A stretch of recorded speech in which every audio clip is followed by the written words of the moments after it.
Thank you, Sarah. Faculty and staff, friends and family, Pacifica class of 2025, good afternoon and congratulations.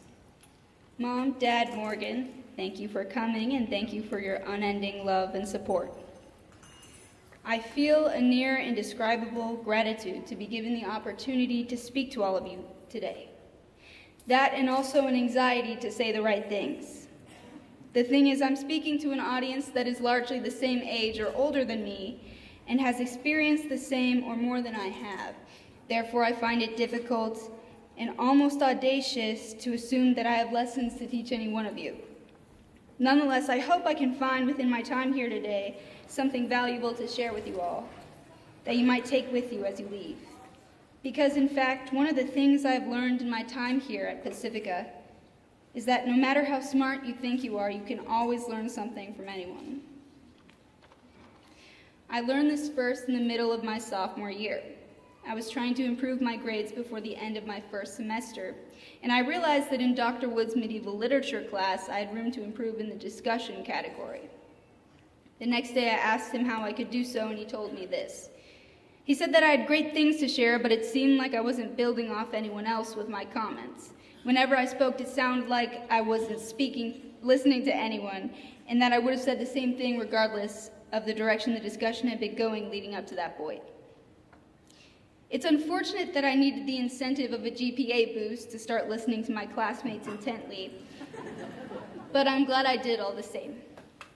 If I didn't have that reality check as early as I did, I might not have had the realization and knowledge that I have today. That standing here right now, I'm surrounded by peers of amazing intellect and invaluable experiences, each one deserving to be heard and learned from. The trick is I've found that learning is not just listening to, but being affected, being changed by those around you. I remember one day, I believe it was at the very beginning of this school year, I was driving my close friend, Caitlin Dion, right there, with the red hair, home from school. We were having this menial but fun conversation, and then there's this natural lull as we get to a red light, and Caitlin turns to me laughing a little, and she says, "You know, don't take this the wrong way, but since you've been hanging out with us so long, you've started to talk like more stupid."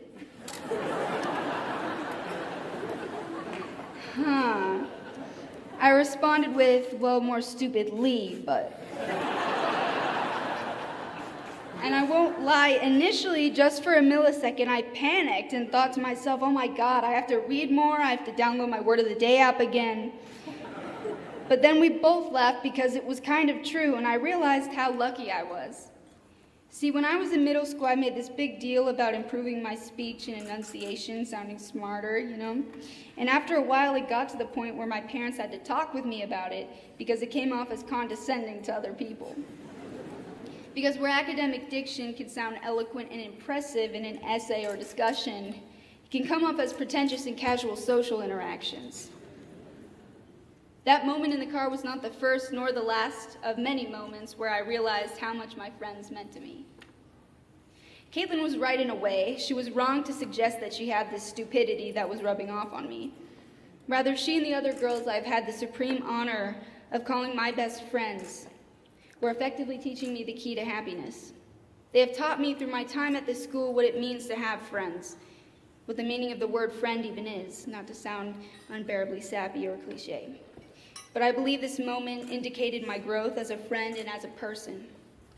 The affection I've grown for them is so potent that it has broken down my ill-adapted antisocial habits. I've never felt so happy and free than I have with them. I've never felt so happy and free than I have at this school.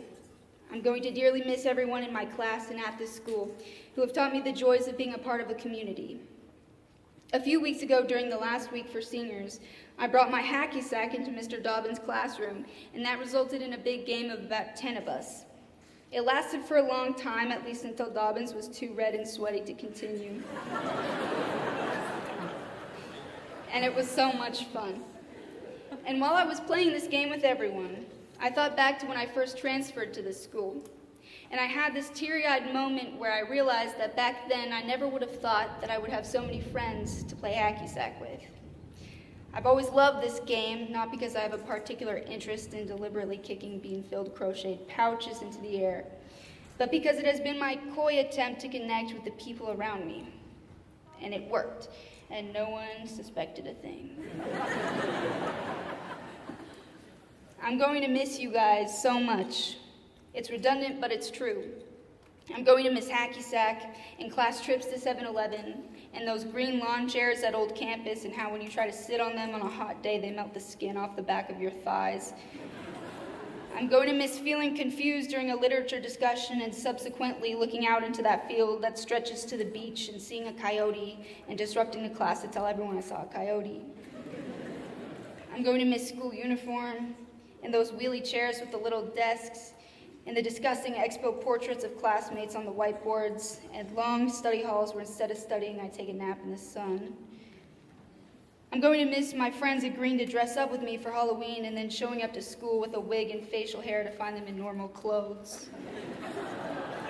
I'm even going to miss ASM. I know.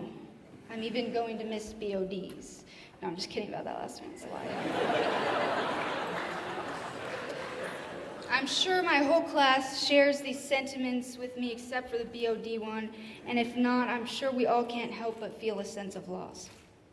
We spoke a little bit about this during our last discussion in Faith and Culture, how it's perhaps an intrinsic weakness in human beings to feel grief over the cessation of good experiences, how we can't be satisfied with just the memory of a wonderful gift, how we only feel the absence of that gift.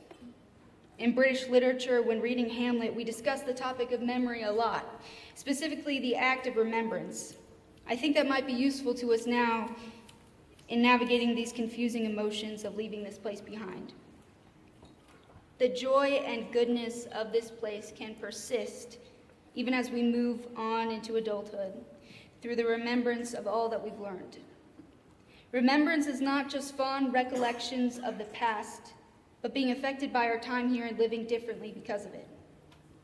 It is intentionally reminding yourself of what you've learned here from your teachers, from your friends, from your classmates, and making decisions in light of that realization. It is carefully and diligently taking interest in those around you so that no one leaves your life unloved or unattended in the way that they deserve. It is so temptingly easy to forget and push away the memories in order to soothe yourself of the pain of loss. And it is equally tempting to dwell in the sadness and the frustration of impermanence. But I implore you all to try your best with me, to take our experiences that we've had here and keep them alive, lest the efforts of our teachers and the love of our friends be all for naught. To my classmates, I love you all. Truly, you've made an impact on me. And I pray that each one of you finds happiness and fulfillment in wherever these next stages of life may take you. Thank you so much for your time today, and God bless you all.